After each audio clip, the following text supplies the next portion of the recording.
hour 45. Thank you, Chair. Thank you, Mr. Matlala. So, Matlala, I want to move to the matter of the 6th of July. You were in possession of a contraband cell phone in your cell, weren't you? Yes. Who gave you that phone? I found it in prison when I got there. Who gave it to you? Some inmate who was there. Who's the inmate? We call him Naga. I don't know his real name. Were there any officials from prison involved? He's an inmate, not an No, official. but were there any officials that knew about the phone or that were involved in the phone? No. Did you have any other contraband in your cell? That cell is small, so it does not have enough space for other contrabands. It can be small phones. I want to go to the matter of senior SAPS officials. We've heard a lot about it today. I want to speak about your contract with the South African Police Service. To secure the kind of deal that you did, I want to know, who did you pay in order to get the deal done? No one. So you went through the normal tender process. Yes. And despite it not meeting all the necessary requirements according to the supply chain process, you still got rewarded the contract. When you said not meeting all the necessary I think there were requirements, 12 requirements according to supply chain management that internal audit found your contract didn't meet. I think that they should have picked it up in the adjudication. Yeah, they should. That's why I'm asking who you paid. No one. Because it's there where the big problem is. Do you know Lieutenant General Fani? I know him because he sent us a letter, I think last year, December. Have you ever met with him in any way No. individually? No. I would understand Lieutenant General Aghlane. Have you ever communicated with him? Yes. Have you ever met with him? Yes. Can you tell me more about those meetings? What were they about? No, it's just casual meetings. It had nothing to do with business. So you met with the previous acting national commissioner and it had nothing to do. It was just a social. Are you friends? Yeah. Come again? Are you friends? No, not friends. So what were you meeting about? I know him through someone else. Where did you meet? Maybe in February, I think. Of 2025? 2025, yes. Okay. Did you ever pay any middleman or do any kind of a transaction that benefited General Aghlane? No. Not at all. No, And no. no one acquainted to him either. No. Tell me in terms of other payments, I did touch on this yesterday as a point of clarity. Are there any other senior police members that you have gifted or paid in any way or lended money to? No. None. No. And anyone that you assisted like you did with ex-minister Cele? Assisted. Well, assisted, bribed, paid, not bribed. Not that I know of. So there's no other corrupt relationship with anyone in the South African Police Service. Corrupt, no. Did you lend any money to other South African Police Service members? No. Okay. In terms of your relationship with Minister Becky Cele, why, explain this to me. I mean, we've heard your different theories today, but why would any legitimate businessman, as you call yourself, hand over R500,000 in cash to a, let's call him an ex-government official, if it's not a bribe? I know the Honourable Breitenbach touched on it, but explain to me in one sentence why would any legitimate businessman do that? Because I was under very serious harassment from the same police. I want to understand, or make you understand, that aiding and abetting is when a person assists, enables, or finances someone else to engage in unlawful or criminal conduct. It includes paying someone to use illegal influence or authority. I agree. So would you then understand why we say that you bribed him? To an extent, yes, I understand.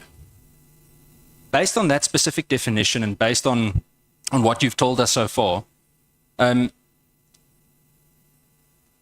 is that the only money that you gave to Becky Cele, the 500,000? Yes. There was nothing else, no other cash, no Woolies bags. I want to move to a different matter. Do you know a person called Major General Feroz Khan? I know his name, yes. How do you know him? Do you know his name or do you know him as an individual? I got to know him that day during the raid because they asked me about him as well. And Major General Moodley? Who? Never mind, you definitely don't know him then. Do you know a Major General Mzwandile Tio? No, I don't. Not. Okay. And do you know, or have you had any contact with other senior members of the Crime Intelligence Division? No. And none of them ever did you any favors, or you contacted them to assist with any kind of work? No. Have you ever given money to anyone in crime intelligence? No. Why did you hesitate? I'm not hesitating. I'm trying to think when you say crime intelligence, which unit is that, but I get it. Okay. Is it correct that you have cottages situated at the back of one of your properties in Pretoria? Yes. What are those cottages used for, Mr. Matlala? For staff. And have you ever availed them for police members' use? No. Did police rent them, or did they use them for anything else? No. Not. There was never a rental. Did you ever receive any internal documents from SAPS, documents that you weren't meant to have, anything that's classified or considered top secret, any memos, registers, anything like that? I think while I was in prison, because NPA came here in prison and they asked me to sign for a search and seizure. And when they went to my house, they got some of the documents, and then they found some of the documents, I think they're from SAPS, from my house. What documents were they? I don't know, because I was in jail. I just heard that there were some documents that they say they found from my home. But were you not aware of any documents at your house? The thing is, when I went to sign for the contract, so there was three big bundles of the documents and some other papers. So when I took these papers, I think I took some of the papers which did not belong to me. Have you ever provided any SAPS uniforms or equipment or identification to individuals that don't belong to SAPS? No. Not. Did you ever receive any uniforms? I know we touched on the blue lights, but did you ever receive anything of that kind? No, I didn't. And then the last few questions, Mr. Matlala. You accuse multiple ministers, SAPS generals, crime intelligence, I believe some of or you mentioned the IPID complaints, and investigators of wrongdoing, correct? Harassment, as you call it. Yes. Yet in every instance, your allegations arise only after action was taken against you, correct? No, that's not correct. Okay, what action did you take before then to report it? I tried to do the High Court interdict, and then they advised me to cancel that thing. No, but I mean, we know you bribed Minister Tele. I want to understand, what did you do as an ordinary South African, as you claim to be, to report the harassment that you spoke of? Did you ever open any criminal cases? If I had to open it, it was supposed to be in South Africa, but that was not possible to do it. I tried, but I couldn't win. Where did you try? I tried in Brooklyn. I also tried in Soweto. So that thing never happened. And what was the reason that they gave you? In Brooklyn, they said they cannot open a case against the police. I want to understand. It seems that you never reported any of these allegations while the relationships benefited you. I mean, if Minister Becky Cele asked you for money, shouldn't you have reported it right there and then? You can't report the police to the police. You absolutely can. We wouldn't be sitting here if people didn't report the police to them. But I tried that, so for me, it never worked. Mr. Matlala, do you want us to believe that the former minister, multiple police generals, IPID, a torture victim, a task team, all conspired to target you, one businessman? That's what happened. Why? What makes you so threatening? I mean, the way you sit here, you come across either extremely naive, or you want us to believe a totally different version of what your rap sheet says. So why are you so threatening to them? Why am I threatening them? No, why are you a threat to them? I'm not saying you're threatening them. I am not a threat to them. I believe that because of they thought that I'm close to General Sibiya or Minister Mkhunu. So actually, I was not the target from what I heard from Minister Tele. So, but through me, they were going to get to their people. So let me make it simpler. You willingly entered. You may not have been understanding how big the conflict internally was, but you willingly entered a corrupt network to secure a multi-million rand contract. When that network became too demanding and a rival faction targeted you, you found yourself in a war that you couldn't control, correct? No, that's not correct. How would you describe it?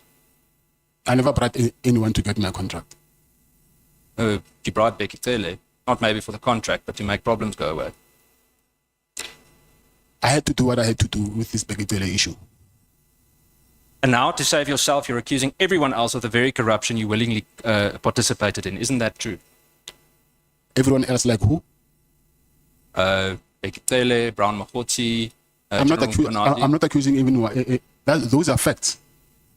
Well, whether it's a fact or not, you partook in the process.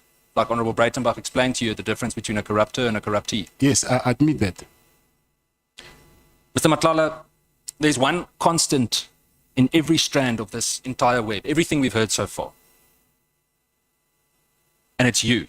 You with unexplained cash, your apartment, different properties. You seem to somehow insert yourself into investigations. You're shifting directors when it suits you. It's not a coincidence. I'm telling you that you're not some unlucky bystander that happened to find himself in this space. When you go through the list of offenses and things that you've been charged of, it's very clear that you've built a very lucrative career on things that shouldn't necessarily have been the supposed, as you call it, ethical way of doing things. So I want to put it to you that you are the central figure in this corrupt enterprise. Isn't that the truth? Yeah, that's not the truth. So who is the central figure? I don't know.